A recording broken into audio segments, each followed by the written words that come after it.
Amém. Glória a Deus, irmãos. Gente, quero agradecer também ao pessoal que vai estar nos assistindo no YouTube. Não sei se é bom dia, boa tarde ou boa noite, mas que Jesus possa entrar na sua casa aí, no seu celular, onde você estiver, possa mudar a sua história. Amém? Todos nós sabemos que Jesus foi o cara que resolveu nossos problemas, né? Se você não sabe disso, ou se você não tem a convicção disso, em nome de Jesus, que hoje você sai daqui tendo. Existia uma barreira muito grande entre nós e Deus. Era como se fosse uma linha que foi rompida, e tem até um louvor, Colossenses, suas linhas de amor, né? E Colossenses fala que o amor, que é o próprio Cristo, ele recosturou essa linha, ele uniu essa linha novamente. Então, Jesus, ele é o cara. Jesus, ele resolveu. Tudo que o Senhor tinha contra nós, Jesus pagou, que era o pecado. Então, você é lavado, remido, separado, escolhido pelo sangue do Cordeiro. Que essa manhã nós possamos sair daqui convictos disso. Essa é a maior verdade que nós podemos carregar.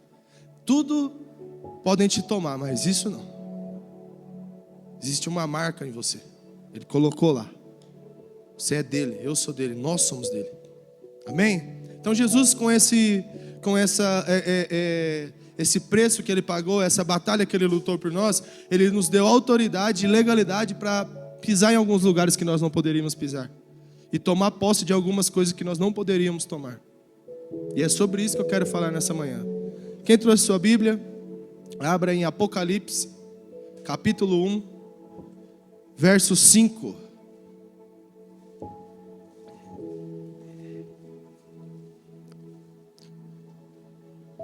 Apocalipse, capítulo 1, verso 5. Quem pudesse pôr em pé, referência à palavra.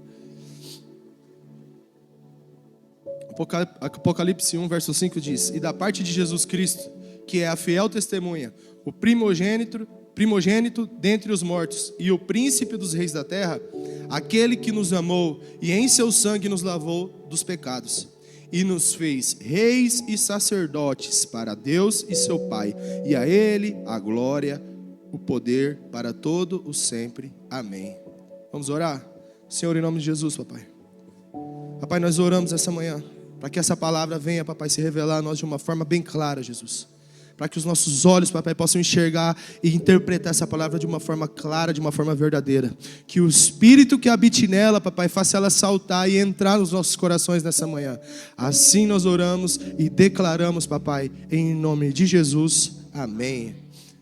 Pode sentar, irmãos. Como é que o pastor fala? Dá um glória a Deus e pode se assentar. Então vamos lá, gente. O versículo 6 vai falar assim, ó: E nos fez reis e sacerdotes.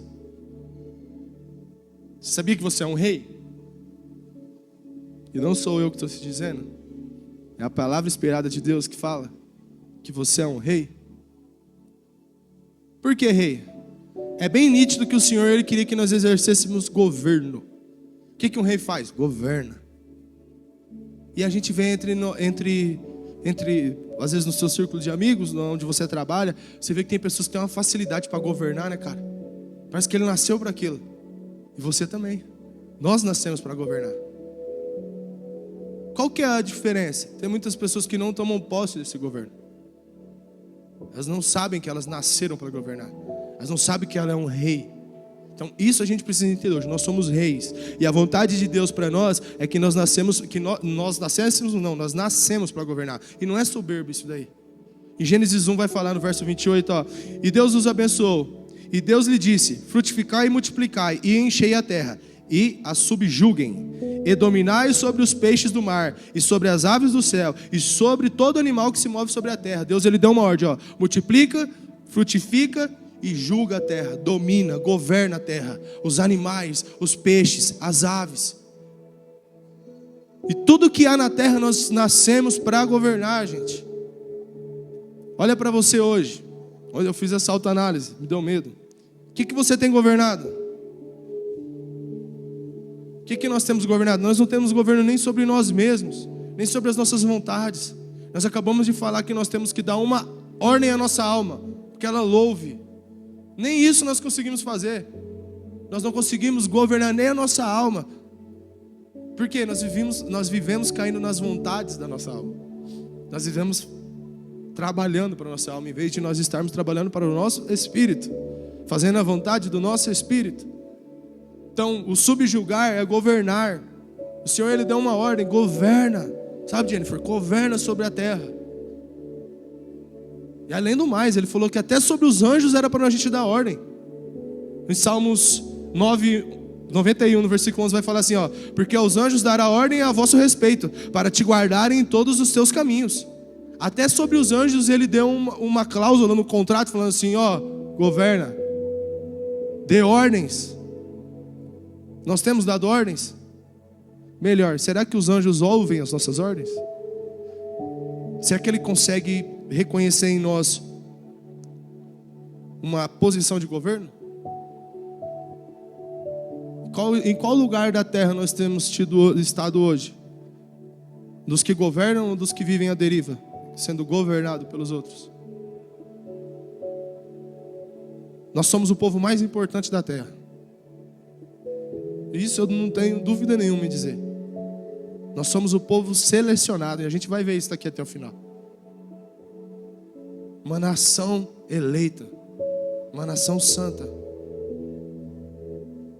Por que nós não temos governado, gente? Por que nós não temos exercido esse governo que o Senhor pede para que nós venhamos exercer? É Gênesis 1, é o início de tudo. No início Deus já estabeleceu. Governe. Mas eu vejo que a nossa falta de governo, ela se dá pelo nosso coração. Porque falta um coração de rei para nós. Para nós nos tornarmos reis, nós precisamos de um coração de rei. Mas não vai existir um rei sem um coração de servo. Jesus, ele está ao caminho de Cafarnaum e os discípulos estão ali discutindo lá atrás, né? Quem é o maior? Eu sou o maior. Eu imagino Pedro falando assim, eu sou o maior, mano. E João, não, eu ando com o mestre, eu sou o maior. Eu durmo com o mestre, durmo no peito do mestre. E o Tiago falando, não, mas ele levou eu também, então eu também sou o maior. E quando Jesus chega no povoado, ele olha e fala para os discípulos, quem de vocês estavam discutindo? E é legal que os discípulos todos se aquietam. Quem de vocês estava discutindo que era o maior? Todo mundo fica quieto e Jesus fala assim, pois eu digo uma coisa, aquele que quiser o primeiro, vai ter que ser o primeiro, vai ter que ser o último, vai ter que servir a todos. Isso saltou nos meus olhos assim, falou assim, pera lá, então eu não vou conseguir ser um rei que governa se eu não for um servo que serve. E aí é fácil, vamos pegar a vida de Jesus. Ele era rei? Ele é rei. Ele exerceu o governo? Ele exerce o governo. Ele serviu? É simples. A noite que teve o lava-pés. Olha o que Jesus fez. O rei senta 12 homens e lava o pé de 12 homens. O rei serviu. Vamos falar uma coisa aqui. Quem fazia isso eram servos. Pessoas bem abaixo, denominadas pela sociedade. Jesus, ele pega, ele se coloca na posição de servo. Ele pega, tira seus pés, tira suas sandálias. E ele lava, e Pedro fala, não, eu não sou digno que o Senhor faça isso comigo. E Jesus lava o pé de todo mundo. Jesus serve a todos. Isso é um dos exemplos de Jesus servindo. Jesus, ele serviu em todo o tempo que ele teve aqui na terra, ele serviu. Reinar nunca teve a ver com posição ou linhagem sanguínea, igual na nossa cabeça é. Reinar sempre teve a ver com sentimento, com coração. Para você ser um rei, você precisa ter um coração de servo. Da forma que Jesus falou que teríamos que ter. Teríamos que servir uns aos outros. Será que nós temos sido servo? Ou será que a nossa soberba, a nossa arrogância tem nos impedido de servir alguém? Será que porque nós não, às vezes temos um emprego melhor, um carro melhor, uma casa melhor do que o irmão ao lado, será que a gente tem a sabedoria de servi-lo? Ou será que isso nos impede de servir ao irmão? Será que nós temos feito da forma que Jesus falou para que nós fizéssemos? É sobre isso daí. Eu já falei aqui uma vez, eu não tenho vergonha de falar isso. Eu já teve vezes, antes da Gi começar a limpar a igreja, que eu enrolava para mim. O pastor mandava mensagem, ligava, eu enrolava para vir porque eu não queria lavar o banheiro. Eu falei, eu não vou limpar o banheiro. Eu sou o líder de louvor, moço. Vou limpar o banheiro?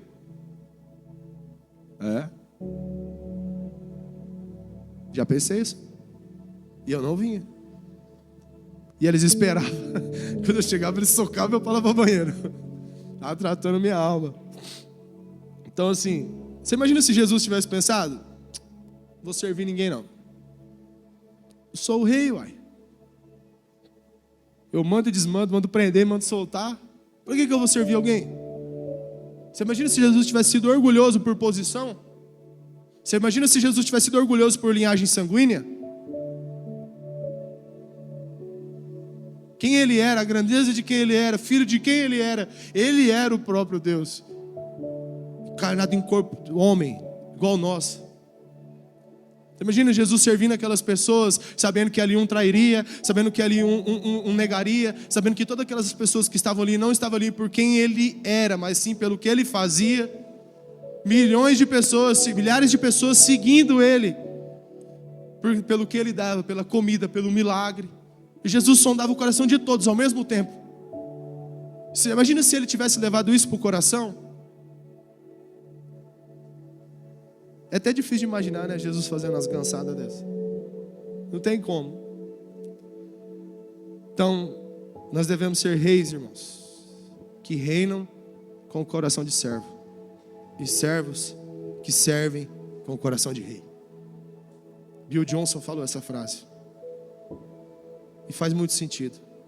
Porque se eu quero ter um governo, eu vou falar hoje da minha função, onde eu trabalho. Hoje eu assumi a gerência do departamento. E é legal que nesse departamento eu trabalhei em todas as áreas.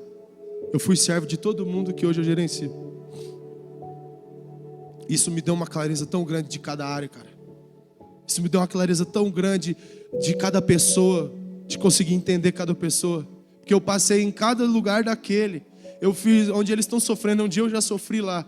Então eu consigo, uma palavra amiga, eu consigo fazer algo que exerça governo, mas que também entenda o que ela está passando. Esse é o rei que nós precisamos ser nas nossas vidas, no mundo de hoje. Aquele que reina assim, com mão forte, governo dos céus, mas que aquele que tem um coração de servo. Amém? A segunda posição que Jesus nos dá a legalidade para ocupar é o sacerdócio. Vou ler novamente, ó. E nos fez reis e sacerdotes. Isso é muito bom, cara. Sacerdotes. Hoje nós colocamos toda essa pressão do sacerdote em cima de um cara chamado Rosemildo. Certo? Não deixa de ser. Ele é um sacerdote ungido. Isso não quer dizer que nós não sejamos sacerdotes. Sabe, eu sou casado, eu tenho uma família. E dentro da minha casa, eu sou o sacerdote.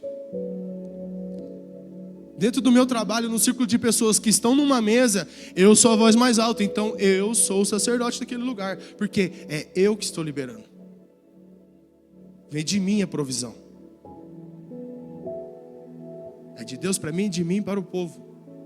Então essa posição, em qualquer lugar da nossa vida, você vai encontrar um lugar, seja na sua faculdade, seja no seu trabalho, seja em qualquer lugar, você vai encontrar na sua roda de amigos que tem um lugar que você é o sacerdote daquele lugar. Êxodo 19, o Senhor chamou Moisés e falou: Moisés, fala para aquele povo lá, ó, que se eles quiserem, eles vão ser meu povo escolhido. Eles vão ser minha nação escolhida. Eles vão ser meu sacerdócio real. Fala para eles, Moisés. Deus está falando uma coisa: Moisés, fala para aqueles caras lá que se eles quiserem, eles vão ter intimidade comigo a hora que eles quiserem. Que se eles aceitarem, eles vão estar lado a lado comigo e eu lado a lado com eles todos os dias.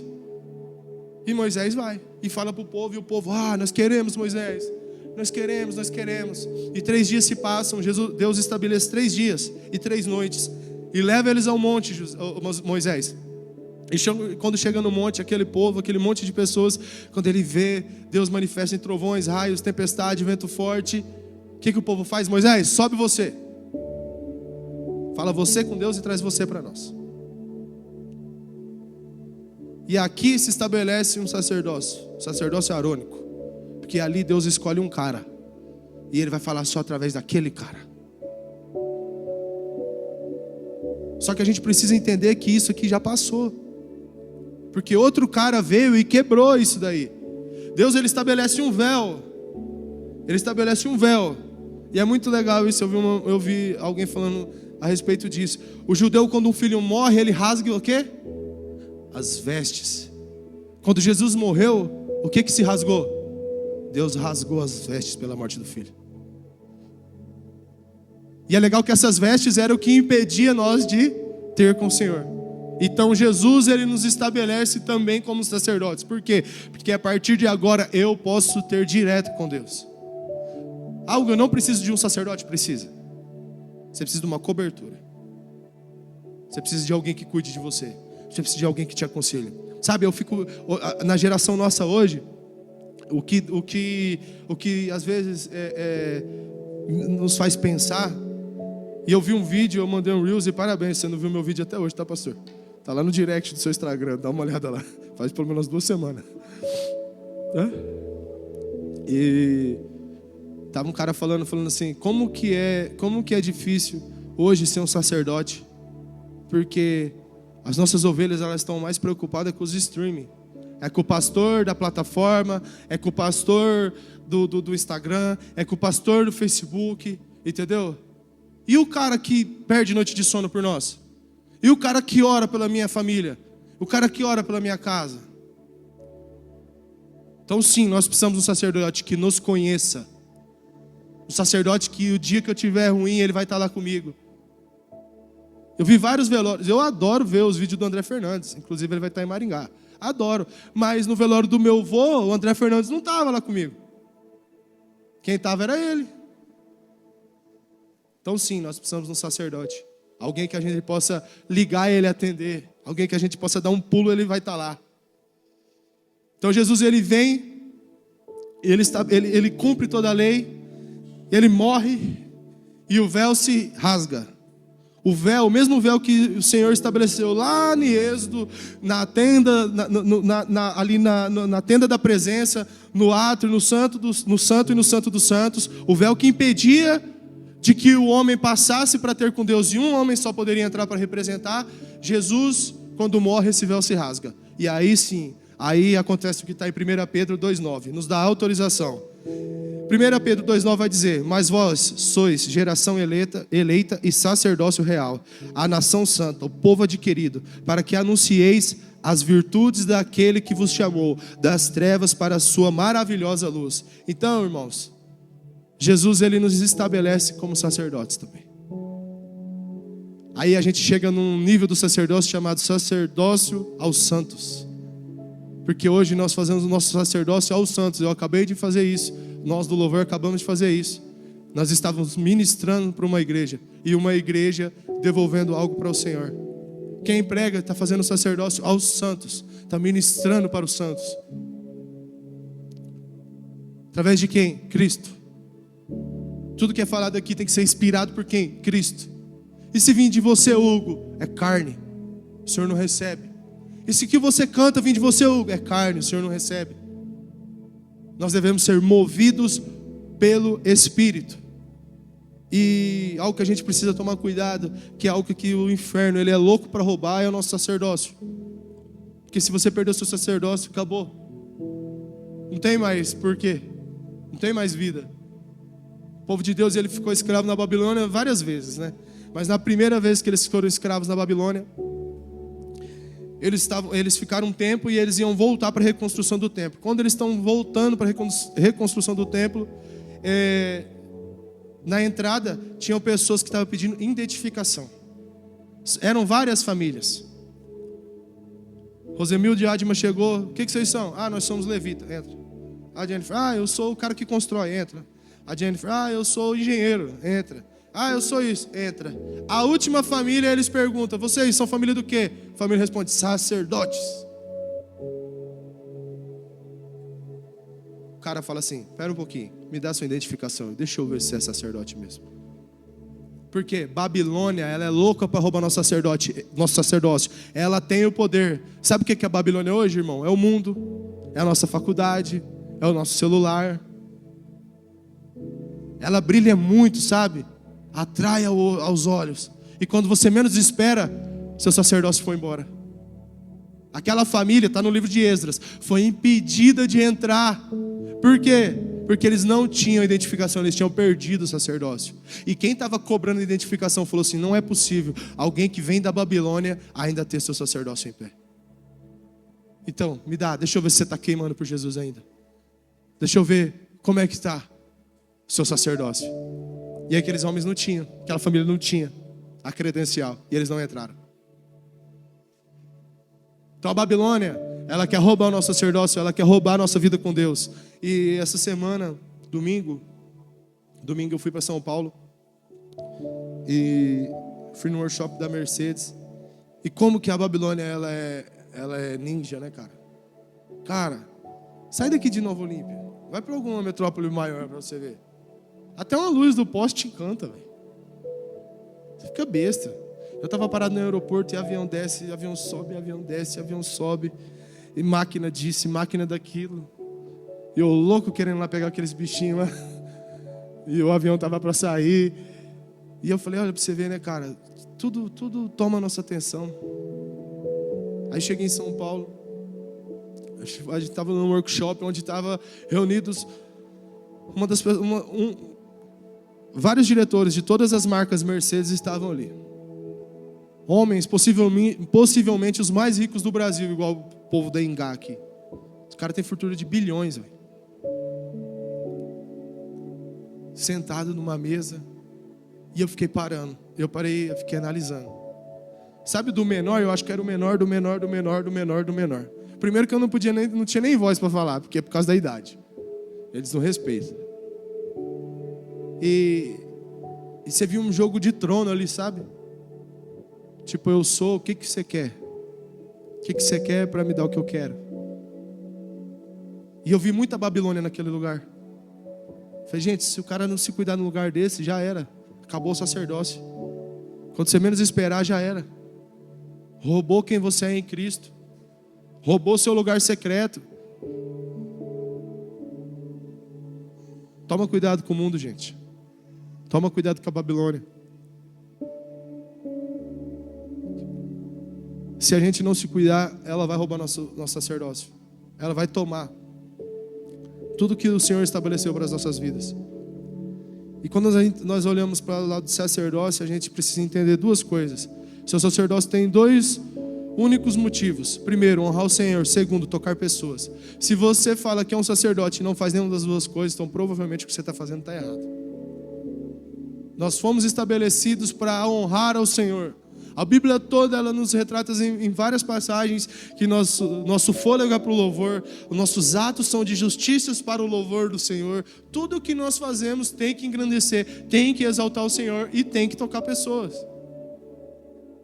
Em Hebreus vai falar assim, cada grande sacerdote é escolhido entre os homens e nomeado para servir a Deus em favor do povo, apresentando a Deus ofertas e sacrifícios pelos pecados. Então quer dizer o quê? Que a partir do momento que eu chego no meu quarto, que eu tranco a porta, que eu começo a orar e que eu oro pela vida do Rosemildo, que eu oro pela vida da Jennifer, que eu oro pela vida da Elise, eu estou intercedendo, só há um intercessor, mas eu estou pedindo ao Senhor pela vida do meu irmão. Eu estou levando algo para o Senhor do meu irmão.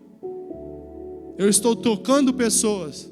Eu estou trabalhando com pessoas. E eu estou honrando ao Senhor.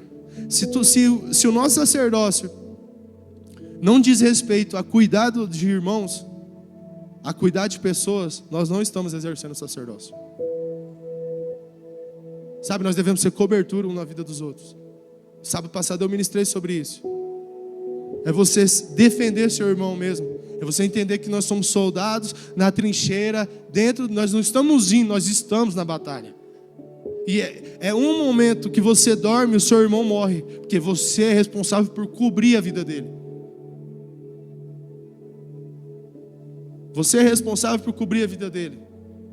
Nós somos responsáveis por cuidar um dos outros. O problema é que nós não se sujeitamos uns aos outros. Tudo que o pastor me fala me fere. E tudo que eu falo para o pastor pode ferir ele também. Porque nós estamos mais preocupados com a Babilônia. E pouquíssimo preocupados com o nosso sacerdócio. Pouquíssimo preocupados com o intuito do nosso sacerdócio, que é honrar o Senhor e tocar pessoas. Se não tiver o dia que o ferro afia o ferro, irmãos, se não tiver o dia da repreensão, se não tiver o dia que o irmão vai pegar e chacoalhar você e falar assim, mano, você está errado. O que nós estamos vivendo não é evangelho. Porque o evangelho, ele é o confronto. E é através desse confronto que nós vamos mudar. É através dessa dorzinha que dá por dentro, sabe? Quando você é confrontado. É essa dorzinha que vai nos fazer mudar. É essa dorzinha que vai nos fazer tomar posse do nosso sacerdócio. Amém? E o último ponto. Não fala em Apocalipse 1:6, mas fala que o Senhor nos estabeleceu como reis, sacerdotes para Deus e Pai de Jesus Cristo. Então, se Ele é Deus e Pai de Jesus Cristo, e nós fazemos conexão com Romanos 8,16, que fala, o próprio Espírito testifica com o nosso Espírito que somos filhos de Deus. E somos filhos, somos logo herdeiros também, verdadeiramente herdeiros de Deus e co-herdeiros de Cristo. Se é certo que com Ele padecemos, para que também com Ele sejamos glorificados. Então nós somos reis, sacerdotes e filhos. E aqui está a maior chave para você exercer os outros dois. Se você não entender que você é filho, se você não entender que você é amado, se você não entender que você é herdeiro e co-herdeiro com Jesus, você não vai ser rei, você não vai ser sacerdote. Porque você não vai tomar posse, responsabilidade do que já é seu. E às vezes, gente, pode parecer clichê demais falar sobre filiação. Mas de novo, pastor fala isso direto. Pastor fala isso direto. Mas tem muitos de nós vivendo como escravos no mundo. Escravos de Satanás. Porque não entendeu que é filho. Nós precisamos entender isso. O que eu falei lá no começo sobre o sacrifício de Cristo, o único intuito do sacrifício de Cristo foi nos tornar isso daqui, filhos. Filhos de Deus o Pai. E aí, meu irmão, quando você é filho, aí muda a parada. Porque o Senhor não esquece dos filhos. Às vezes parece que a gente está nos desertos, né? Meu irmão, fala assim, caramba, será que Deus apagou o olho que vê eu? Será que a tela que vê eu lá? Eu fico imaginando Deus sentado com várias telas, assim, a vida de todo mundo. E ele falou, será que a tela que vê eu está com problema? Não pode, moço. Vai dar desacerto assim, tanto. Mas o Senhor não esquece dos filhos. A Bíblia fala que pode uma mãe esquecer de um filho, mas eu, Senhor, não esquecerei. E é nisso que nós devemos se agarrar. Há um porquê de nós passarmos por todas as situações das nossas vidas, sabe? Eu vejo isso na história de Daniel. Daniel era um jovem, foi levado cativo para onde? Babilônia, com 17 anos de idade. Inteligentíssimo. E sabe quando você pode até ir na Babilônia, mas o Senhor não vai estar longe de você, Ele vai estar lá com você. Você pode até ser levado cativo para lá. Você pode até passar por momentos ruins, mas o Senhor não vai te desamparar. Daniel, o Senhor começa a honrar Daniel lá. Ele tinha uma inteligência que era acima da média, uma saúde que era acima da média. E Deus dá dons para Daniel naquele lugar. Daniel começa a interpretar sonhos. E Daniel começa a ocupar posições do quê? De governo. E toda vez que nós ocupamos uma posição de governo, nós também nos tornamos sacerdotes. Porque existem pessoas abaixo de nós. E essas pessoas são de nossa responsabilidade. E Daniel, ele ia, Deus honrava, e Daniel interpretava. Daniel teve sonhos como a volta de Cristo. Daniel teve sonhos como a queda do Império Babilônico. Daniel teve sonhos que mostrou o futuro do que aconteceria àquela nação e ao mundo. E ele foi ocupando cada vez mais posições de governo, em um lugar que ele foi como escravo. Você entendeu que é no lugar da nossa luta que o Senhor vai nos erguer? Que o Senhor vai nos honrar? Mas é a partir do momento que nós entendemos que nós somos filhos. E acima de filhos, devemos nos tornar amigos de Deus. Filhos e amigos de Deus. O Senhor, Ele não conta nada para desconhecido. Você não conta nada para um desconhecido. A não ser que você seja meio. Você vai falar para quem? Para quem você confia. O Senhor só confia nos amigos. É muito fácil a gente ver isso na vida de João. Para quem que Jesus falou quem era o traidor? Pedro, ele sabia que João era o mais próximo. O que ele fala? João, pergunta você ao mestre quem vai trair ele. E João chega e pergunta. E Jesus fala, aquele que pôr a mão após mim, este irá me trair. E quem põe a mão após Jesus? Judas. E João sabia. Só que Jesus, ele confiava tanto em João, que ele sabia que João não iria falar para Pedro. Algo muito incrível na vida de João é que ele nunca... É legal que você começa o livro de João e fala, João, o discípulo amado. Jesus nunca falou essas palavras, gente. Que ele era o discípulo amado. Mas João sabia que ninguém sobre a terra amava ele da forma que Jesus amava. Então ele se auto-intitulou, eu sou o discípulo amado. Porque ele sabia, Jesus me ama mais do que minha família, mais do que meus amigos, mais do que qualquer pessoa que morreu, nasceu e que irá nascer. Jesus me ama mais que essas pessoas. Quer outro ponto positivo de ser amigo do Senhor? Olha a morte dos discípulos. Sem couro, crucificado de cabeça para baixo. Só morte feia, irmão. Olha a morte de João. Numa ilha, pela velhice. Ilha de Patmos. Quer mais uma prova que o Senhor só conta o segredo para os amigos? Quem escreveu o Apocalipse?